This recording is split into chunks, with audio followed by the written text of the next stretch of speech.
जय हिंद साथियों, कैसे हैं आप सभी। आशा करते हैं साथियों आप सभी बेहतरीन होंगे और आपकी पढ़ाई भी एकदम बेहतरीन तरीके से चल रही होगी। साथियों आज के टॉपिक में हम आप सभी को बताने वाले हैं कि झारखंड पुलिस कांस्टेबल 2024 में जो हिंदी का पेपर नंबर 1 पूछा जाता है साथियों, जिसमें कि 30% अंक लाने अनिवार्य हैं, उसी की प्रैक्टिस सेट नंबर साथियों 5 है। इसके पहले आप लोगों के लिए 4 प्रैक्टिस सेट ऑलरेडी प्रोवाइड करवाई जा चुकी है, तो आशा है कि आप लोग चारों प्रैक्टिस सेट देखे होंगे।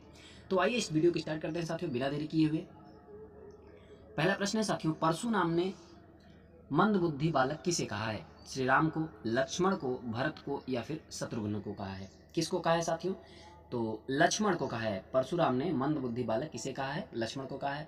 साथियों प्रश्न को देखते ही आपके मन में पुस्तक का नाम, पाठ का नाम और किसने लिखा है ये आपके मन में जरूर आना चाहिए। तब आपकी तैयारी समझिए एकदम बेहतरीन है, आप चैप्टर को पहचान लेंगे। तो बताइए साथियों कौन सा चैप्टर का है।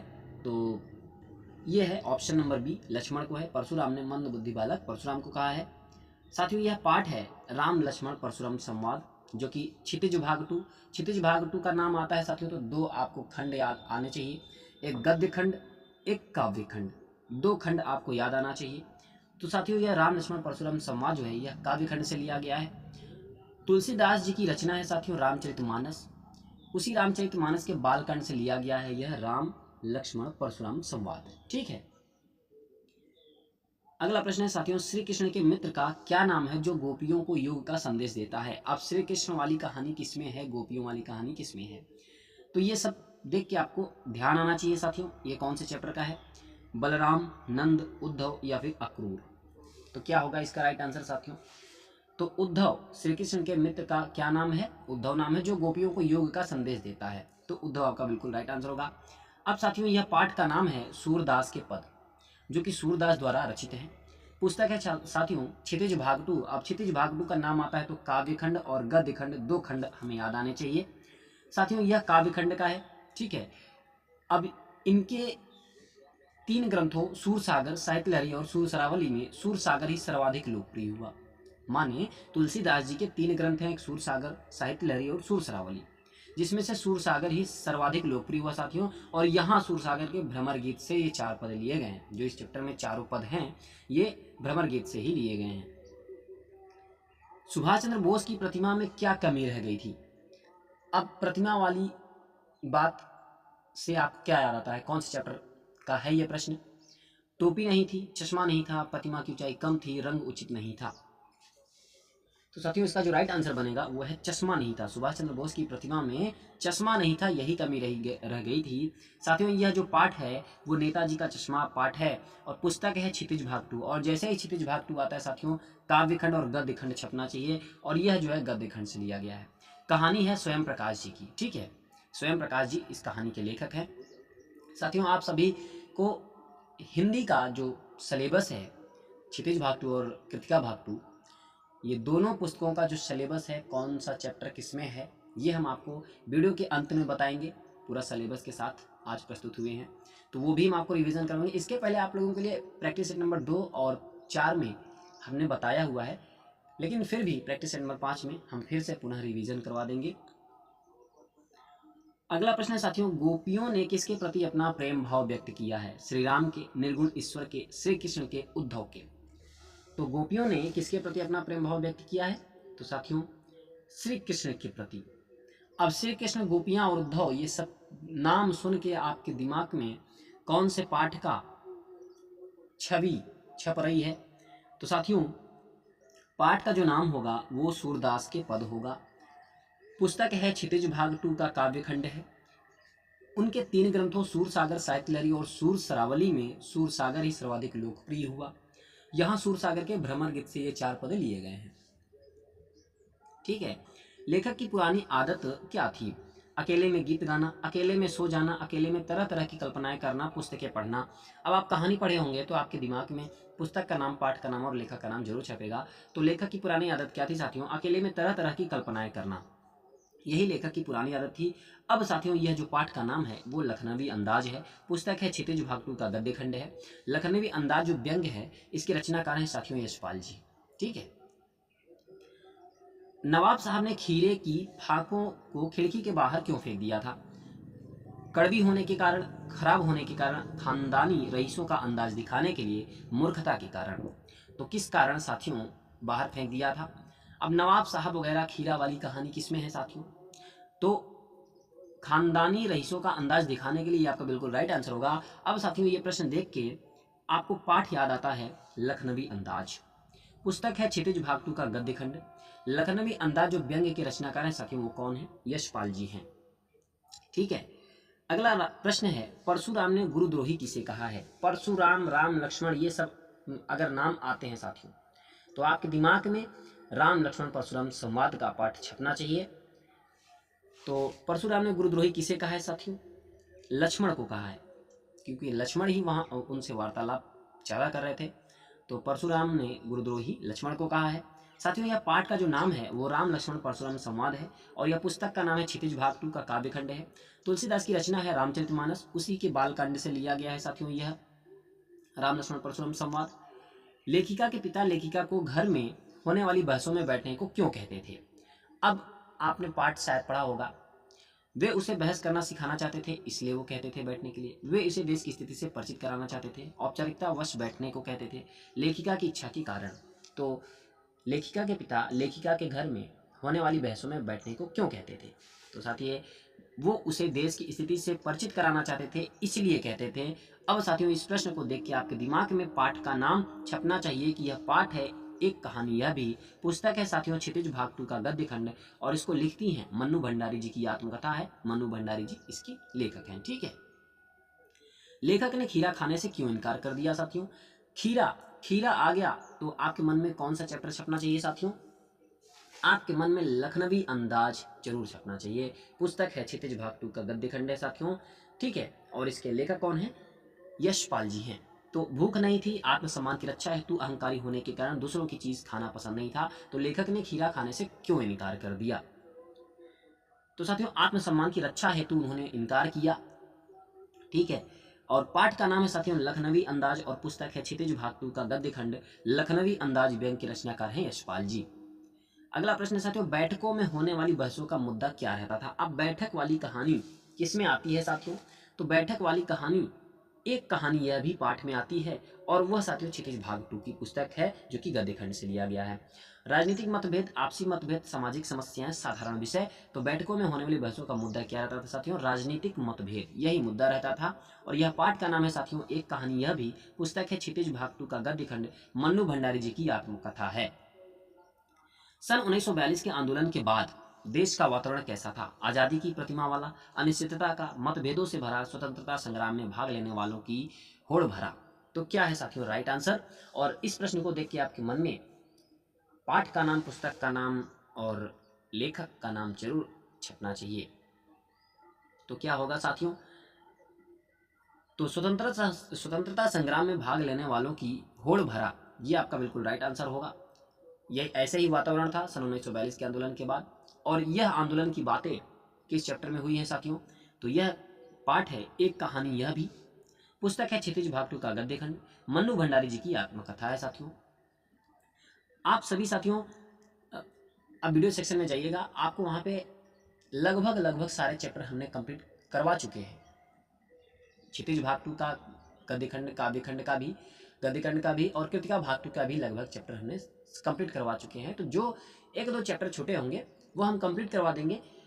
आप लोग साथियों अभी जाके उसको देखिए, कहानी को देखेंगे तो आप इन सब प्रश्नों को आसानी से कर पाएंगे। ठीक है, पहले हमने वीडियो में कहानी को बताया हुआ है, उसके बाद कहानी के माध्यम से जो प्रश्न बने हैं इंपॉर्टेंट उनको बताया हुआ है। अब ये प्रैक्टिस सेट है। ठीक है, तो आप लोग अगर देखेंगे तो आपकी तैयारी बेहतरीन हो जाएगी। कार्तिक मास आने पर बाल गोविंद भगत क्या करने लगते थे? प्रभात फेरी शुरू करने लगते, गंगा स्नान करने लगते, भजन करने लगते, सत्संग करने लगते। तो कार्तिक मास आने पर बाल गोविंद भगत क्या करने लगते? तो बाल गोविंद भगत। अब बाल गोविंद भगत का नाम सुन के आपके मन में कौन सा चैप्टर सामने आता है साथियों? तो पाठ का नाम ही है बाल गोविंद भगत और पुस्तक है साथियों क्षितिज भाग 2 गद्य खंड है और रामवृक्ष बेनीपुरी जी की रचना है यह। ठीक है, तो कार्तिक मास आने पर बाल गोविंद भगत क्या करने लगते थे? प्रभात फेरी शुरू करने लगते थे साथियों। ठीक है, तो प्रभात फेरी शुरू करने लगते थे, आपका बिल्कुल राइट आंसर होगा। पाठ का नाम है बाल गोविंद भगत और पुस्तक है क्षितिज भाग 2 का गद्य खंड। रामवृक्ष बेनीपुरी जी की रचना बाल गोविंद भगत रेखाचित्र है। बाल गोविंद भगत के संगीत को लेखक ने क्या कहा है? बीन कहा है, लहर कहा है, उपदेश कहा है या फिर जादू कहा है? क्या कहा है साथियों? तो बाल गोविंद भगत के संगीत को लेखक ने साथियों कहा है जादू कहा है। और लेखक कौन है? रामवृक्ष बेनीपुरी जी। ठीक है, तो रामवृक्ष बेनीपुरी जी ने बाल गोविंद भगत के संगीत को जादू कहा है साथियों। इस तरीके से आपको पता होना चाहिए। पुस्तक है साथियों क्षितिज भागतु का गद्य खंड और पाठ है बाल गोविंद भगत। रामवृक्ष बेनीपुरी जी की रचना है बाल गोविंद भगत रेखाचित्र है। बाल गोविंद भगत के गीतों में कौन सा भाव व्यक्त होता था साथियों? श्रृंगार का भाव, विरह का भाव, ईश्वर भक्ति का भाव, वैराग्य का भाव। तो बाल गोविंद भगत के गीतों में कौन सा भाव व्यक्त होता था साथियों? ईश्वर भक्ति का भाव व्यक्त होता था। कैसा? ईश्वर भक्ति का भाव। और साथियों अब आप तो जान ही गए हैं कि बाल गोविंद भगत चैप्टर का नाम है और पुस्तक है क्षितिज भागतु का गद्य खंड। रामवृक्ष बेनीपुरी जी इसके रचनाकार हैं और बाल गोविंद भगत जो है साथियों एक रेखाचित्र है। अंतिम बार हलदार साहब ने नेताजी की मूर्ति पर कौन सा चश्मा देखा था? अब हलदार साहब, नेताजी की मूर्ति, चश्मा, ये सब आए तो आपके दिमाग में साथियों कौन सा पाठ छपना चाहिए? नेताजी का चश्मा। अब बताइए कौन सा ऑप्शन सही होगा? सोने का चश्मा, लोहे का चश्मा, प्लास्टिक का चश्मा या फिर सरकंडे का बना चश्मा? तो अंतिम बार हलदार साहब ने नेताजी की मूर्ति पर साथियों सरकंडे का बना चश्मा देखा था। अब ये प्रश्न देख के दिमाग में पाठ का नाम आता है नेताजी का चश्मा और पुस्तक है क्षितिज भागतु का गद्य खंड साथियों। कहानी है स्वयं प्रकाश जी की। स्वयं प्रकाश जी इस कहानी के लेखक हैं। माता का आंचल नामक कहानी के लेखक कौन है साथियों? अब आपको पाठ के नाम से लेखक को बताना है, लेखक का नाम बताना है। क्या होगा? कमलेश्वर है, शिवपूजन साहा है, प्रेमचंद है या फिर मधु कांकरिया है? तो क्या है साथियों? शिवपूजन साहा है। माता का आंचल नामक कहानी के लेखक कौन है? शिवपूजन साहा जी हैं साथियों। यह पाठ का नाम है माता का आंचल, पुस्तक है कृतिका भागतु और शिवपूजन साहा इस पुस्तक के इस पाठ के लेखक हैं। लेखक बचपन में किसका तिलक लगाता था? चंदन का, गोरस का, रोली का, भभूत का? किसका तिलक लगाता था साथियों लेखक? तो भभूत का लगाता था। ठीक है, अब ये भभूत वाली बातें किसमें हुई हैं साथियों? माता का आंचल नामक पाठ में हुई है। पुस्तक है कृतिका भागतु, शिवपूजन सहाय जी इसके लेखक हैं। भोलानाथ को सबसे अच्छा क्या लगता था? भोलानाथ वाली बातें, भोजन खाना, पढ़ना, खेलना, सोना। अब भोलानाथ वाली की कहानी किसमें है साथियों? तो ये भी है माता के आंचल वाले पाठ में और पुस्तक है कृतिका भागतु, लेखक हैं शिवपूजन सहाय जी।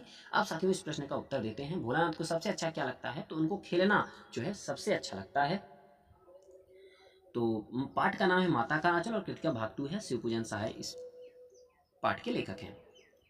सुभाष चंद्र बोस की प्रतिमा पर चश्मा किसने लगाया था? अब चश्मा वाली बात आ गई, सुभाष चंद्र बोस आ गई, प्रतिमा आ गया, ये सब देख के सुन के आपके मन में, आपके दिमाग में कौन सा चैप्टर साथियों छपता है? बताइए। तो सुभाष चंद्र बोस की प्रतिमा पर चश्मा किसने लगाया था? ये सब सुन के साथियों पाठ का नाम याद आता है नेताजी का चश्मा। और पुस्तक, जैसे ही नेताजी का चश्मा हम सुनते हैं पुस्तक याद आ जाती है, क्षितिज भागतु है। और क्षितिज भागतु आ जाता है तो ये भी याद आ जाना चाहिए कि यह गद्य खंड से है और गद्य खंड से है तो इसके लेखक हैं साथियों स्वयं प्रकाश जी। ये इतना चीज आपको याद आना चाहिए। तो सुभाष चंद्र बोस की प्रतिमा पर साथियों बात यह है कि आप अगर 30% से ज़्यादा आप करते हैं तो आपको वहाँ पे नंबर मिलेंगे। ठीक है, किसी को 1, किसी को 5, किसी को 4, जैसे जिसका स्कोर रहेगा उसी हिसाब से। माने सेकंड पेपर में जाने के लिए आपको मैक्सिमम जो है मिनिमम 30% अंक लाना ही लाना है। तो इसलिए 30% अगर आप ज़्यादा लाते हैं तो आपको नंबर मिलेंगे। तो इसलिए आप पढ़ाई करते रहिए, 30% के चक्कर में मत रहिए। आप ये सोचिए कि हम 1 नंबर या 2 नंबर आप आगे पा जाते हैं, नंबर ज़्यादा पा जाते हैं तो आप लगभग साथियों कंपटीशन के हिसाब से 4-5 हज़ार स्टूडेंट से आप आगे हो जाएंगे, ये होगा। तो सुभाष चंद्र बोस की प्रतिमा पर चश्मा किसने लगाया था साथियों? किसने लगाया था? तो कैप्टन चश्मे वाले ने लगाया था साथियों। ठीक है, और पाठ का नाम है नेताजी का चश्मा, क्षितिज भागतु का गद्य खंड है। कहानी है स्वयं प्रकाश जी की साथियों। उद्धव को बड़भागी किसने कहा है? अब उद्धव, गोपियाँ, श्री कृष्ण, ये सब किस में आते हैं, कौन से पाठ में आते हैं साथियों? तो उद्धव, श्री कृष्ण और गोपियाँ ये सूरदास के पद वाले चैप्टर में आते हैं। और सूरदास का पद वाला चैप्टर साथियों क्षितिज भागतु में है, काव्यखंड का है। और उनके 3 ग्रंथ हैं साथियों, याद रखिएगा। एक सूर सागर, एक साहित्य लहरी, एक सूर सरावली, जिसमें सूर सागर सर्वाधिक लोकप्रिय हुआ उनका। ठीक है साथियों, और उन्हीं के सूर सरावली से ही यह लिया गया है, ये पाठ, चारों पद लिए गए हैं। अब उद्धव को बड़भागी किसने कहा? यशोदा माता ने कहा, नंद ने कहा, कंस ने कहा, गोपियों ने कहा। अगर आप सभी व्याख्या जानना चाहते हैं सूरदास के पद और भी चैप्टर के जितने भी काव्यखंड के हैं तो साथियों हम वीडियो बना चुके हैं। आप लोग चैनल पे जाइए, वीडियो सेक्शन में जाइए, वहाँ से आपको स्क्रॉल करते चले जाइए, आपको ढेर सारी वीडियो मिल जाएंगी, वहाँ से आप पढ़ सकते हैं। तो बताइए साथियों, उद्धव को बड़भागी किसने कहा है? किसने कहा है साथियों? तो गोपियों ने कहा है। उद्धव को बड़भागी किसने कहा है? गोपियों ने कहा है।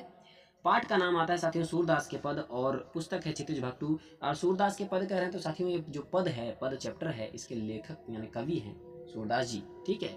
और यह काव्य खंड से लिया गया है। इनके 3 ग्रंथ हैं साथियों, सूरसागर, साहित्य लहरी, सूर सरावली। सूरसागर सर्वाधिक लोकप्रिय हुआ और उसी से 4 पद लिए गए हैं। अब साथियों हम आपको बताते हैं, जो अंत में बताने को बोला था वो यही है कि कृतिका भाग 2 का पहले हम सिलेबस देख लेते हैं। कृतिका भाग 2 में कौन कौन से चैप्टर आते हैं साथियों? तो कृतिका भाग 2 का चैप्टर देखिए, माता का आंचल शिवपूजन सहाय, जास पंजन की नाक कमलेश्वर, साना साना हाथ जोड़ी, मधु का करिया, अही ठैया झुलनी, हिरानी हो रामा, ये शिव प्रसाद मिश्र रुद्र जी की है ये पाठ। और मैं क्यों लिखता हूँ अज्ञे जी। तो ये 5 पाठ है कृतिका भाग 2 में, ठीक है। कृतिका भाग 2 में 5 चैप्टर आपको पढ़ने हैं। अब आइए क्षितिज भाग 2 की ओर जाते हैं। क्षितिज भाग 2 में आपको कितना पढ़ना है? काव्य खंड में देखिए, एक सूरदास के पद वाला चैप्टर पढ़ना है, उसके बाद राम लक्ष्मण परशुराम संवाद वाला पाठ पढ़ना है, फिर देव वाला चैप्टर पढ़ना है, फिर जयशंकर प्रसाद वाला चैप्टर आत्मकथ्य है उसको पढ़ना है, सूर्यकांत त्रिपाठी निराला जी की उत्साह उठ नहीं रही ये वाला चैप्टर पढ़ना है, फिर नागार्जुन या दंतुरित मुस्कान फसल, गिरजा कुमार माथुर का है छाया मत छूना, ऋतुराज कन्यादान, मंगलेश डबराल का संगतकार है। ये है 9 चैप्टर। कितने हैं? तो 9 चैप्टर ये है, 5 चैप्टर उसमें थे, 9 चैप्टर इसमें है। काव्य खंड का क्षितिज भाग 2 के काव्य खंड में 9 चैप्टर और कृतिका भाग 2 में 5 चैप्टर। अब गद्य खंड के देख लेते हैं। स्वयं प्रकाश, नेताजी का चश्मा, रामवृक्ष बेनीपुरी, बाल गोविंद भगत, यशपाल, लखनवी अंदाज, सर्वेश्वर दयाल सक्सेना, मानवीय करुणा की दिव्य चमक, मनु भंडारी, एक कहानी यह भी, महाप्रसाद द्विवेदी, स्त्री शिक्षा के विरोधी, कुतकों का खंडन, यतीन्द्र मिश्र, नवत खाने में इबादत, भदंत आनंद कौशलन संस्कृति। तो ये टोटल जो है साथियों 17 चैप्टर आपको यहाँ से मिलेंगे क्षितिज भाग 2 से। 17 चैप्टर क्षितिज भाग 2 का पढ़ना है, 5 चैप्टर वहाँ से, 17 5 22 चैप्टर। 22 चैप्टर में आपको 22 चैप्टर में अगर आप अच्छे से पढ़े रहेंगे तो एक भी प्रश्न आपका छूटेगा नहीं, क्योंकि कृतिका भाग में तो बहुत दिक्कत नहीं है, उसमें आप कहानी के माध्यम से पढ़ेंगे आपको पकड़ में आ जाएगा कि हाँ कौन से चैप्टर का है। और क्षितिज भाग के गद्य खंड का भी आप कहानी के माध्यम से पढ़ लेंगे तो उसमें भी कोई दिक्कत नहीं होगी। दिक्कत आपको काव्य खंड में थोड़ा सा भावार्थ में होगी, जब व्याख्या आप समझे रहेंगे तो वो भी दिक्कत नहीं होगी। अगर आप व्याख्या को देखे रहेंगे एक बार तो उसमें भी कोई दिक्कत नहीं होगी। बाकी आप कहानी के माध्यम से चैप्टर को पकड़ लेंगे, किस कहानी में किस पाठ में कौन सी कहानी का वर्णन है पकड़ लेंगे आप, ठीक है। तो साथियों ऐसी ही प्रैक्टिस सेट चलती रहेगी जब तक आपका एग्जाम हो नहीं जाता। हिंदी व्याकरण का प्रैक्टिस सेट, अब हिंदी पेपर 1 का प्रैक्टिस सेट, चाहे कृतिका भाग 2 या क्षितिज भाग 2, इनका प्रैक्टिस सेट और हिंदी व्याकरण का प्रैक्टिस सेट, जीके जीएस का प्रैक्टिस सेट, ये चलते रहेंगे निरंतर जब तक आपका एग्जाम हो नहीं जाता। तो साथियों कैसी लगी वीडियो जरूर बताएगा। वीडियो पसंद आया तो एक लाइक और चैनल को सब्सक्राइब जरूर करिएगा और अपने साथियों तक शेयर जरूर करिएगा। साथियों आप सभी को पीडीएफ जो है वो टेलीग्राम चैनल पर मिल जाएगा, लिंक मैं डिस्क्रिप्शन में डाल दूंगा, वहाँ से आप लोग पीडीएफ को डाउनलोड कर लीजिएगा, ठीक है। तो साथियों मिलते हैं अगली वीडियो के साथ, तब तक के लिए नमस्कार।